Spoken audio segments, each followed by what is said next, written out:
Hi guys, MrRoflWaffles here. Today we're breaking down everything in the new Season 1 launch patch for Black Ops 6, and it's crazy how much they've crammed in here. From new operators, to new weapons, to fixes to the ARs, to buff them and make them stronger, in-game timers being added, new mastercrafts, changes to the multiphasic injector. Okay, I'm kidding on that one. They're moving the ammo boxes in zombies, they're fixing massive bugs that there have been with Casimirs and with mule kick glitches and all sorts of other stuff, but the main thing really is the buffs. There are so many buffs that we can talk about today. Like, this is an incredibly positive patch. So let's start with the new weapons. This is stuff that you guys have probably seen a little bit mentioned in the roadmap and stuff like that, but there's a little bit more detail here. So as we know, we're getting the Krigsea assault rifle and the Sorg, and then in season, we're getting the Siren? Let me know how you pronounce it in the comments down below, and the power drill melee weapon as well. Now, I recorded like an in-depth battle pass, is it worth it video yesterday, so if you want to check that out, it's on my channel right now. So we're not going to go into too much detail about battle passy type stuff, but this is a special event reward, and we'll get onto that in a second because there's new LTMs coming. There's also new attachments, and we already knew that the Dragon's Breath was going to be at season launch, but we've also got the buffer weight stock, XM4 burst fire conversion, and compact burst fire conversion coming as event rewards later in the season. There's also a new score streak, which we've already known is the hand cannon, but this is available as an event reward again. So these LTMs are a really big deal. Like, they are giving us a lot of potential rewards, which is really cool. They say that it's in the season launch window, so I don't know if that's going to mean that it's not available after that. Remains to be seen, I suppose. But it gives you a powerful handgun, I mean, as the name suggests, and it can be also accessed in zombies at the crafting table. Then we've got new operators. Like I said, these I went into a lot of detail with in my Is the Battle Pass Worth It video, so we're going to kind of skim through these right now, but the main one that you're going to probably want to pay attention to is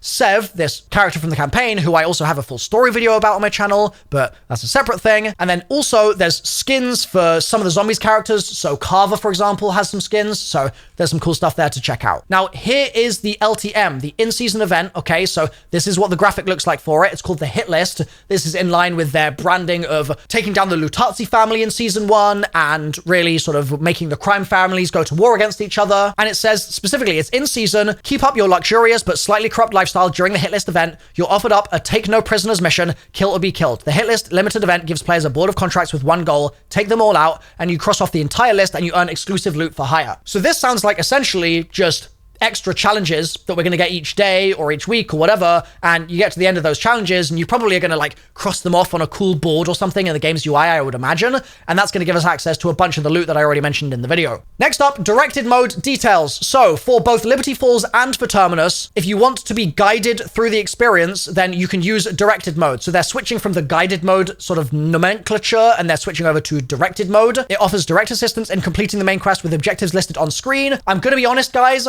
I'm kind of sad that they didn't call me up and say, hey Milo, do you want a voice guided mode? I'm kind of joking, but like, wouldn't that have been so cool if you start guided mode and it literally goes multiphasic injector, like, come on. That would have been pretty good, right?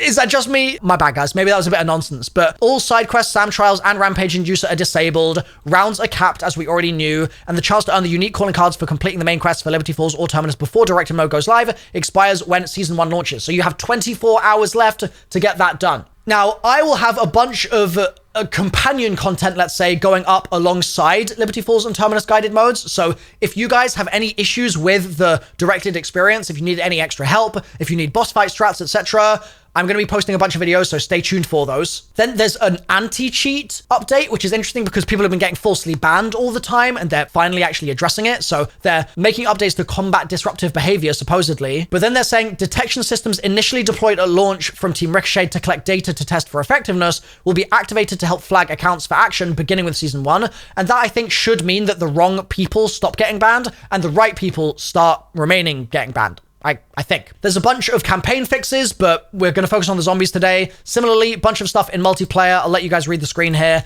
if you should so desire. And then they say, throughout the season, we've seen a steady and healthy variety of weapon usage. Most weapons sit quite closely in both performance and pick rate, but they do have a couple of tweaks that they're going to be making. But these are not the zombies tweaks, right? We're still in multiplayer. If we scroll down here, we're actually going to see that inside the zombies section specifically, they've got weapon adjustments which are different to the MP weapon adjustments. So they're basically saying, we made some recent changes to ARs in zombies, which were an unintended carryover from the global weapon tuning pass that happened about a week ago. We didn't intend for it to inherit all those MP weapon tunings without looking at how it affects zombies tuning as well. And so we've corrected that in this update, while also making a pass on increasing the base damage of ARs in zombies. So ARs are viable. Again, I already thought they were decent in the game.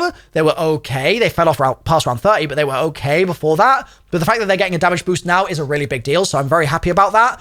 All ARs have had their Pack-a-Punch base damage and overall crit damage increased, and while you may see the word decreased in a few places, the performance of the weapons is still increased overall. So we might have like slower fire rate, but it's doing more damage, so it doesn't matter. Things like that. Also, the HE1 launcher, which you can only use in zombies right now if you load in with it as your loadout weapon, you cannot get out of the mystery box as far as I'm aware, which I think is really weird, but that's the way the game works. It's gotten a buff to become more useful at stopping hordes of zombies, so when packed, it now has more stock ammo and a larger explosion with more overall damage, so you're going to be able to take out hordes more easily. Okay. So for those of you that are grinding camos, this is going to be a lifesaver. So W TREYARCH. Thank you, TREYARCH, for that one. Also in zombies, there are some map-specific glitch fixes and things along those lines. So let's cover those now before we start getting to some of the juicier stuff down here. So they have addressed an issue where defuse progress was not saved if the player stopped defusing during the Apocalypse Protocol main step quest in Terminus. So that's good. I didn't know that it was actually meant to keep your progress on that. So it's really nice that it is. They've also addressed this issue with Casimir's teleporting you out of the map after you complete the main quest and then killing you instantly because you're not meant to be out of the map in the boss fight arena after the main quest. They've addressed an issue where loading into a save game after unlocking the Pack-a-Punch machine could cause some doors to having consistent collision, which I never ran into, but glad it's fixed. And an issue where if you did both node connectors at the same time, that would also cause problems. That's sorted now. In Liberty, they've changed it so that the first mangler whose arm blown off always drops a mangler cannon. This was really inconsistent before because sometimes you would get it, sometimes you wouldn't, but that was just because it was attaching to the first mangler that spawned,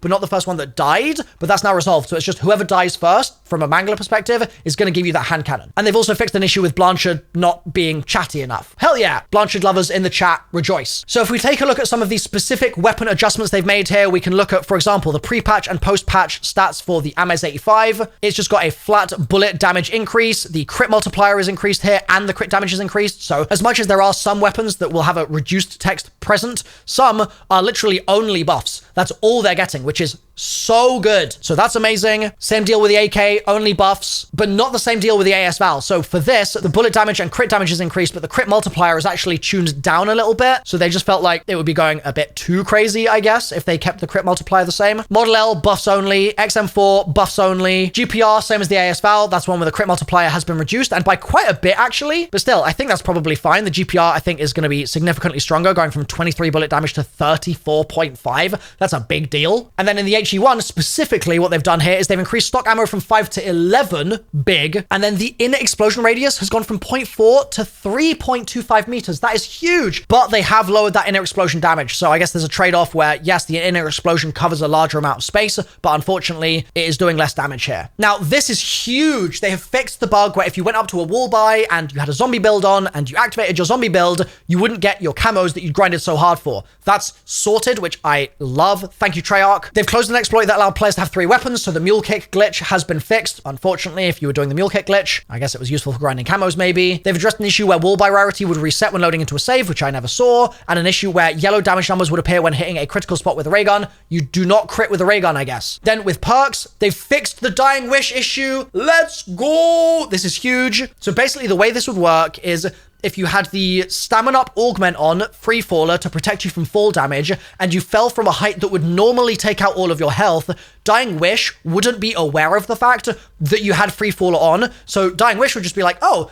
the player's meant to go to 0 HP here. Let me kick in and put them back to 1 HP. And so you then lose your quick revive. So that's been fixed now from full damage. And I'm assuming that's also been fixed from amalgams and stuff as well, because they had the same issue where it wouldn't correctly behave in scenarios where you were protected from that 100% of your health being reduced. With Elemental, they've addressed an issue where Elemental Pop would prevent normal ammo mod activations. Cool. With Jug, Turtle Shell now applies damage mitigation when being grabbed by an amalgam. Let's go. So they're not going to insta-kill us anymore? God bless. Huge. That's absolutely enormous. It's no longer totally pointless. That's a massive deal. And that's a W TREYARCH in the comment section if ever I saw one. PhD addressed an issue where diving onto an elevated or inclined surface such as stairs wouldn't activate the perk. You can activate PhD upstairs now, bro? I'm never climbing steps again. I'm going forehead first. That's crazy. With Gobbles, they've addressed an issue that prevented players revived by near-death experience from keeping all their perks. Nice. Okay, that's working as intended. Apparently, they've also changed the gobblegum's UI, but we'll come back to that later in the video. With field upgrades, they've adjusted the description of the energy line to no longer say it deals electric damage to accurately reflect the damage type. Cool. They've also increased dark flare damage from 25 to 40% of the zombie base max health per tick. Huge. That's massive, but honestly, that does only mean it's going from 4 ticks to kill to 3 ticks to kill, which isn't that crazy. Like, it's a big buff sort of visually, but in terms of how that's going to affect it in game, I don't know if Dark Flare is still going to feel like ass or not. I think it might do, to be honest. And then they've addressed an issue where an extra charge on field upgrades would be lost when loading a save. Nice. I've had that happen to me multiple times. That's been happening to me during all my augment testing videos, so it's really nice that that is now sorted. For supports, they've addressed an issue that could cause the mutant injector to end early when near water. Cool. Also another issue where players could pick up a sentry turret while using mutant injection. Fine.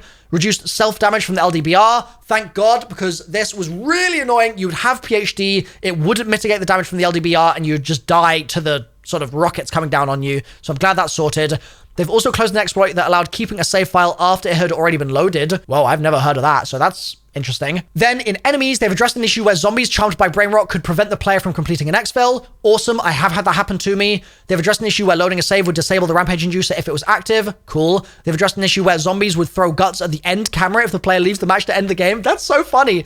They should have kept that in. That's kind of funny. In Terminus, they've addressed an issue where rarely the round would not end after killing all zombies. Have had that problem. They've addressed an issue where the amalgam could grab the player while slowed. Huh. So the amalgam can't grab you while slowed. Like, that's meant to just not happen. That's so interesting. Okay, good to know. They've addressed an issue where the amalgam could pull players into walls, causing them to get stuck, and one where diving while being hit by knockback from Patient 13 could push the player further than intended. We're not going to get massively knocked out of the entire arena by Patient 13 anymore. Let's go. This patch is so good. It's so good. They've addressed an issue that prevented the abomination from spawning inside Fuller's Liberty lanes. Uh-oh. More abomination spawns. That's not good. And an issue where the bomb could fire off a beam attack before leaving a spawn closet. Okay, interesting. Another one that would prevent an elite from spawning consistently during exfils from round 16 onwards. It would prevent one elite from spawning? Oh no. So we're going to have more elites in exfils now. Great. They've also updated SAM trials that require the player to not take damage to display a progress bar instead of a timer. Okay, that's cool, I guess. In Terminus, they've addressed an issue where players would be able to use equipment, score streaks, and fire weapons during the boat race. Okay, fair. They've addressed an issue where XP was being awarded to all weapons being used instead of just the last one for an assist. What is an assist in zombies? Do you get XP for that? It's kind of weird, right? If 2 weapons were being used in an assist only the last one used by the players getting the assist will be awarded XP. I didn't know you could get zombie assists. I had no idea. I guess everyone should shoot every zombie then, so you always get assist XP as well as kill XP, right? That's crazy.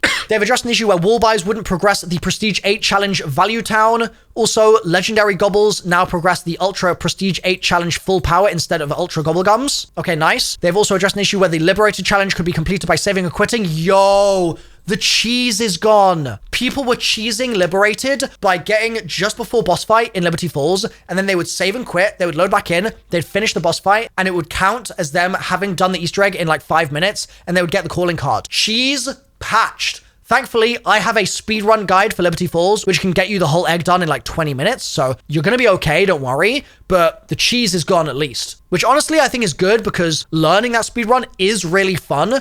So this is going to end up with people taking a bit more time on this, but it's going to be a more enjoyable experience. So I rate this change. I think that's a positive thing. They fixed something where social distancing and invincible challenges would be completed by joining a game in progress, and one where you could complete the Harbinger of Doom challenge when loading into a save game and using a score streak, and Prestige 5 challenge Fire and Forget, mentioning needing a bombing run medal instead of lethality. That's good. They've also addressed an issue where player wouldn't complete Outrageous until round 16 instead of round 15, which it says, and one where loading a save past round 25 would complete the Sticks and Stones challenge, and they've addressed an issue where the Dark Journey challenge challenge could show as not complete when unlocking Nebula on 33 weapons and being awarded the calling card. So that's nice that those are all solved. I'm live streaming this while I record this, and Evan Scruggs in my chat has just said, your speedrun guide made it very easy and was fun on Liberty Falls. Thank you, Evan. I appreciate you. For AFK detection, they've updated the detection logic to determine if a player's AFK during an active match. Let's go. Thank you, TREYARCH. My dreams are being answered. This should reduce the amount of false positive AFK kicks in zombies. Yes. Added AFK kick warning UI. Bro, we went from Liberty Balls to Wibbity Walls, bro. This is W's all round. Oh my God, that's huge. I just want to cover the fact that I also missed this. So thank you, R34 from my Twitch chat, who helping me record this right now. But this is where they say they've changed the location of the ammo cache on the seaside path. And that's so weird to me. Like, they very, very rarely change the actual geographical location of things in the map, and yet they've done it here. And I want to know why. Like, I want explanation. I wish TREYARCH would have been like, it was causing problems or something. I don't know. It's very strange to me. Leave your theories maybe in the comments down below. So in UI, they've updated the visuals on gobbles to improve readability. So that's very welcome, I think, because previously I think the UI visibility on gobbles sucked. I think it was just really bad. And the fact that that's getting some love is very much appreciated. They've addressed an issue where the boat UI would overlap with the map and the central command HUD preset. And another one where the drop node connector prompt during the Terminus main quest would overlap with the map. So just overlapping things. Round number would initially be displayed incorrectly when loading a save. So does it no longer say 5 and then flip to your proper round? Maybe. That's interesting. Another issue where the stats on the AAR would show the loadout players started with instead of the loadout they ended with. Corrected text on the TAC map. Removed multiplayer information from melee weapons. Added a highest round icon to the after action report when reaching a new personal highest round. Huge. That's really cool. I love the fact that they've done that. And they've added a timer to the scoreboard. Mwah! Mwah! Chef's kiss. And a notification when picking up intel. TREYARCH. This is such a Wibbity Walls wub right now. This is absolutely massive. The timer, bro. Oh, I'm such a happy boy right now. Addressed an issue on the PS4 where graphics would stop rendering at higher rounds. No, TREYARCH, I think that's actually because players are playing on a PS4. The fix there is to give them a PS5. They've addressed an issue where some effects for the mutant injection were not working when sprinting, and another one where Brutus would be present during mutant injection. Okay, that's funny. And then another one where damaged vehicles would not have smoke effects. I guess that's good. And then 3 stability changes, which is very rare. Number 1, an issue where the game could crash when attempting to start a solo match after playing in split screen. Gone. Number 2, addressed an issue where sometimes the player would be unable to save and quit with the error. The game failed to save for unknown reasons. Try again later. That's fixed now. Oh, baby. Thank you, TREYARCH. That's a standing ovation. That's a standing O right there, chat. That is a standing O. That sounds weird. It's a standing ovation. I'm so impressed that they have fixed so much of the stuff that were like some of my only complaints here. I am so impressed with this. And they've added numerous stability fixes. This ladder right here will never go away. That will be there every single patch till the end of time for sure. This is incredible. I am so happy with this. I will be obviously doing a bunch of testing in the game to find all the hidden changes in the patch as well, because we know TREYARCH loves to stealth nerf stuff, and they're going to get a lot of positive PR from this patch notes blog, but they might have secretly nerfed other things and not told us about them so that they don't get negative PR about those things. So I will be looking for those, so make sure you subscribe so you don't miss those videos coming in the next couple of days, weeks, and months. I'll see you there.